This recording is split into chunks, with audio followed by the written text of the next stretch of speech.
ሰይጣን ኢየሱስን ከተናገረው አንተን የማይናገርበት ምክንያት ምንድን ነው?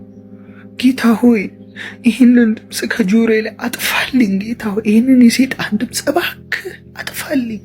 ምን ያደርግ ጌታ? ጆሮህን ይድፈናው፣ መንፈሳዊ ጆሮህን። ለምሳሌ አሁን ሰው መስማት አልፈልግም፣ የሰው ድምፅ መስማት አልፈልግም ጌታ ሆይ እየሰደቡኝ ነው ምናምን ብትል ሰውን ሁሉ አፋቸውን ሚውት ሊያደርግ ነው ጌታ ወይስ ያንተን ጆሮ ነው የሚደፍነው? እንደዛ ማለት እኮ ነው። መጽሐፍ ቅዱስ ላይ ጌታን ሁሉ መጥቶ ተናግሮታል ሰይጣን። ይህን ድንጋይ ዳቦ አድርገህ ብላ ሲለው ነው ሰው ከእግዚአብሔር አፍ በሚወጣ ቃል ሁሉ እንጂ በእንጀራ ብቻ አይኖርም። በእግዚአብሔር ቃል ነው ሪስፖንድ ያደረገለት። መስማትህ ጋር ሳይሆን ችግሩ ያለው ለሰማኸው ድምፅ ሪስፖንድ የምታረግበት የምትመልስበት ወይ ጋር ነው ችግር ያለው። አሁን የእግዚአብሔር ቃል ውስጥ ስለሌለ የሚመጣው ድምፅ እያስጨነቀ ስለሆነ ነው አለስማ ተጨነኩ እያልክ ያለው።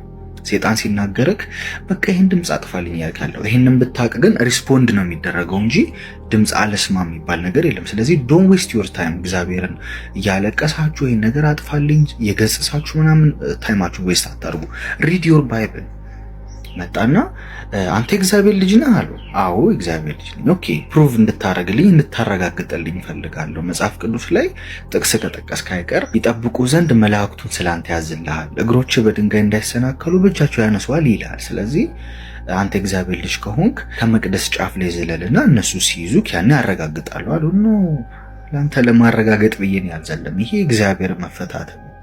መጽሐፍ ቅዱስ ላይ እግዚአብሔርን አትፈታተኑ ተብሎ ተጽፏል አሉ። ልክ አንተን አሁን መጥተው የሚገድል ነገር ቢጠጡ አይጎዳቸውም፣ ስለዚህ መርዝ ጠጥተህ አሳየኝ እንደሚሉ ማለት ነው። ሰው እንደ እግዚአብሔር ቃል ለነገርየው ሪስፖንድ የምትሰጥበት ወይ ነው እንጂ ማተር የሚያደርገው እግዚአብሔር መንፈሳዊ ጆሮህን መጥቶ አይደፍነውም። ስለዚህ ድምፅ አልስማ ምናምን አይባልም። ለምትሰማው ድምፅ ግን ትክክለኛ ምላሽ መስጠት ስላለብህ የእግዚአብሔርን ቃል ዴይሊ አንብብ። ለትንሽ ጊዜ ትቶት ሄደ ነው የሚለው እዛ ቃሉም ላይ ጌታን ማለት ነው። ፈተናውን ጌታ ሬዚስት ማድረጉን በእግዚአብሔር ቃል መመለሱን ሲያይ ሰይጣን ለትንሽ ጊዜ ትቶት ሄደ። የሚመች አጋጣሚ ሲያገኝ ይመጣ ማለት ነው። እና መስቀል ላይ መጥቷል። ባይዘው አንተ እግዚአብሔር ልጅ ከሆንክ ውረድ ብለው ደግሞ ድጋሚ ቴስት አድርገውታል።